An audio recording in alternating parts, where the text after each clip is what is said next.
नमस्कार, माझं नाव देवांशी पोसम आहे. मी इकडे डॉक्टर जोशी यांच्या रेफरन्सने आली आहे. आता माझं एम्ब्रियो ट्रान्सफर होणार आहे, तर मी खूप एक्सायटेड आहे आणि इकडचा स्टाफ आणि डॉक्टर्स खूप खूप खूप चांगले कोऑपरेटिव्ह आहेत आणि खूप एक्सायटेड आहे मी.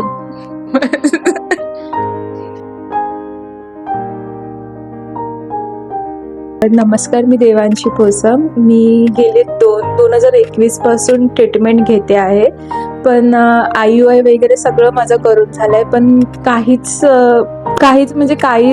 हे झालं नाही. मग मी इकडे जेनोमिक्समध्ये आली, डॉक्टर जोशींना वगैरे भेटली. त्यांनी मला सांगितलं की होणार, सगळं व्यवस्थित होणार. मग मी सांगू शकत नाही शब्दांमध्ये. आहे आता मी पॉझिटिव्ह आहे, सगळं व्यवस्थित झालेलं आहे. लग्नाला 5 वर्ष झालेली होती, पण कशात काय नव्हतं. आता माझा रिपोर्ट पॉझिटिव्ह येऊन मला खूप बरं वाटतंय.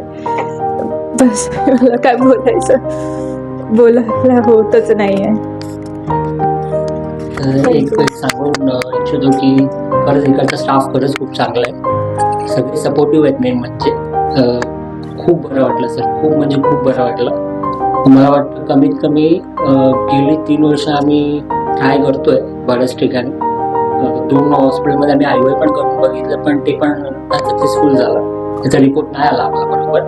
त्याच्यावरती मी वाशीमध्ये पण एक ठिकाणी डॉक्टर तिथे पण भेटलो, तिथे पण रिझल्ट नाही आला. शेवटी मग मी म्हणजे भाऊजींशी झालं माझं मोठं डिस्कशन. त्यांनी सरांचं नाव सांगितलं, जोशी सरांचं, आणि त्याच्या बाबतीत मी इथे आल्यावरती खूप चांगले रिझल्ट भेटले. सगळे स्टाफ चांगले आणि खूप चांगला एक्सपिरियन्स होता. थँक्यू.